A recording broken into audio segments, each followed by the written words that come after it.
ప్రజాగళం సభలో చంద్రబాబు మాట్లాడుతున్నారు. ఇప్పుడు లైవ్ చూద్దాం. కంటే ఎక్కువ డబ్బులు వస్తుంది. నేను ఆ ఇల్లుగానే మీకు ఇచ్చి ఈ రోజు ఆ ఇల్లుగానే బాగా వచ్చుంటే ఆ 3 లక్షల రూపాయల పెట్టుబడి గవర్నమెంట్ పెట్టింది. మీరు 1,50,000 2 లక్షలు పెట్టుంటే 20 లక్షల ఇల్లు 20 లక్షల ఆస్తి నేను మీకు ఇచ్చుండేవాడిని చెప్పి నేను మీకు తెలియజేస్తున్నా. అది అభివృద్ధి, అది ఆస్తి, అది సంపద. అది చేస్తే మీ ఆదాయం పెరుగుతుంది. అది నా విధానం అని మరొక్కసారి తెలియజేస్తున్నా. ఇక్కడికి వస్తే 7,159 ఇండ్లు కట్టాం. ఎంత బాగున్నాయో మీరు చూశారు.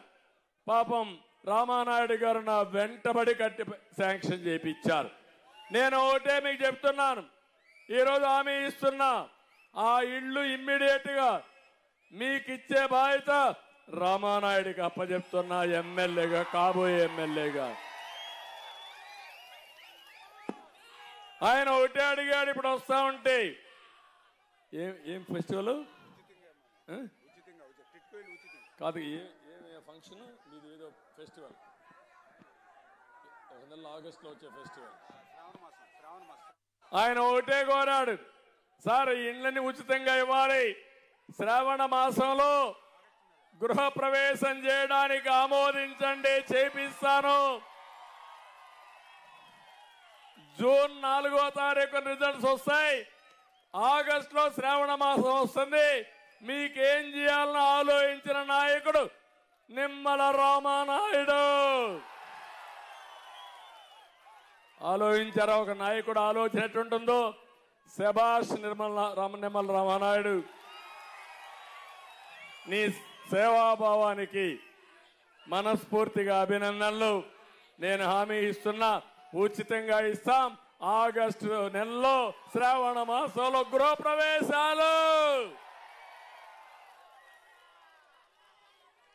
అది ఆస్తి అవునా కాదా? ఇది మనం చేయాల్సిన పనులు. అందుకే నేను ఒకటే చెప్తున్నాను, ఈరోజు అన్ని వర్గాలు ఈరోజు 1 సెంట్ ఇచ్చారు. ఆ ఊరికి కూడా మీరు పోలేరు. అయినా పర్వాలేదు, నేను దాన్ని కూడా నిర్లక్ష్యం చేయను. ఎక్కడైనా డబ్బులు ఇవ్వకపోతే డబ్బులు ఇచ్చి ఆ ఇండ్లు కూడా పూర్తి చేసే బాధ్యత, అవసరమైతే అదనంగా ఫండ్స్ ఇచ్చే బాధ్యత నాదని మీ అందరికీ హామీ ఇస్తున్నా. నాకు కక్ష లేదు.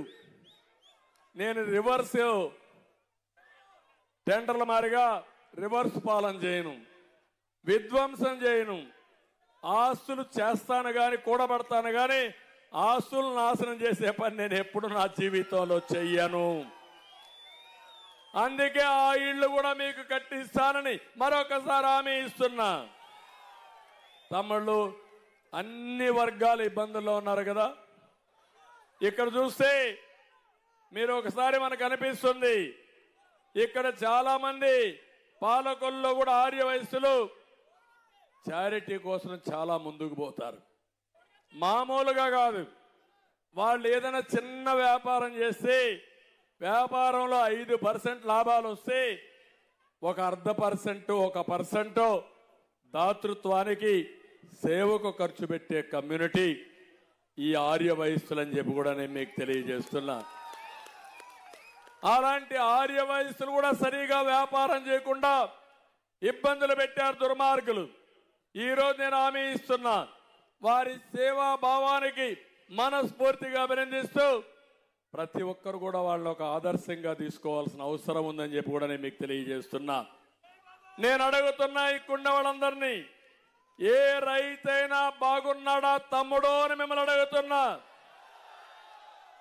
గోదావరి జిల్లా ఎప్పుడో కాటన మహానాయకుడు, మహాశయుడు ధవళేశ్వరం బ్యారేజ్ కట్టి నీళ్లిచ్చాడు.